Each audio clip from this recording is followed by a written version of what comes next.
Ining aton nga segment sa Daily Light God's Word Radio Broadcast.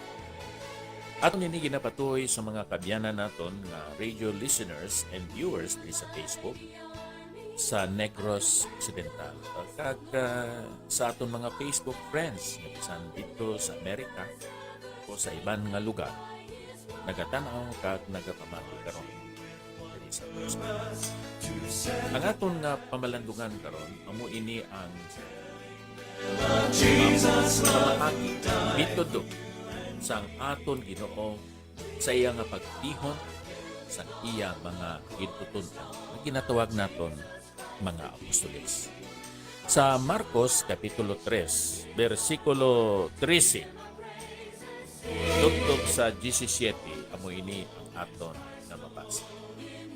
Kag nagtaklad siya sa mga bakulod, kag nagtawag sa iya sang mga nahamutan niya, kag nagpalapit sila sa iya.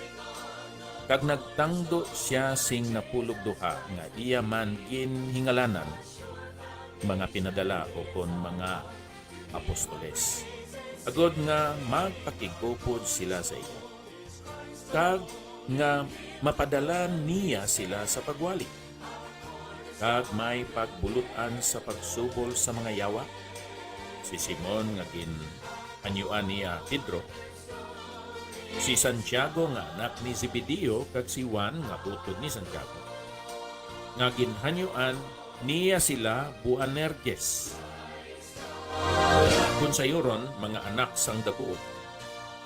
Si Andres kag si Felipe kag si Bartolome kag si Mateo si Tomas, kag si Santiago mga anak ni Alfeo, kag si Tadeo, kag si Simon, nga kanaanhon, kag si Judas Iscariote, nga nagtugyan sa iya.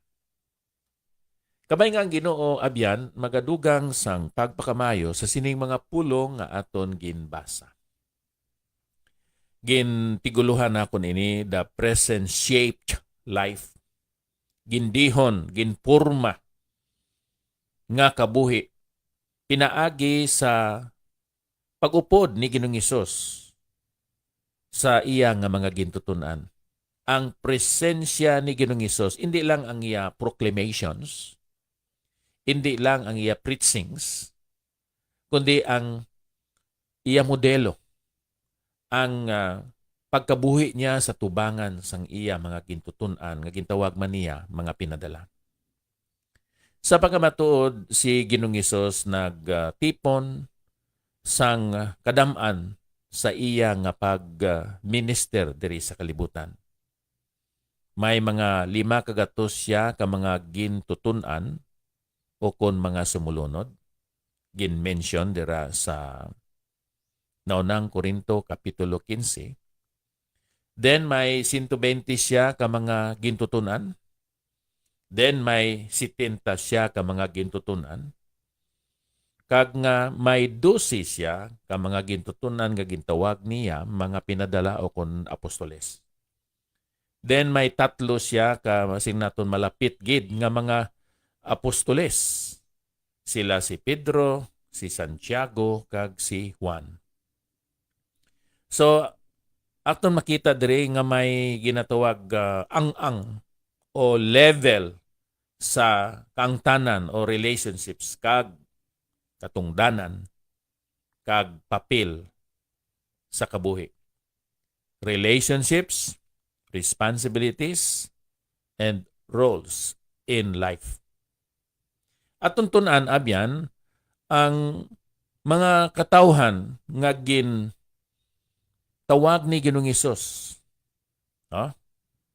Sa pagkamatod sila naluwas na, gintawag sila sa pag-alagad sa iya. Pero kinanglan nga sila mag-upod anay sa iya. Sa sulod sa mga 3 ka tuig kag tunga, si Ginoong Hesus nagpakig-upod sa ila, literally, dira sa iya unod kag dugo, kag nagpanlakatan sila didto sa Israel.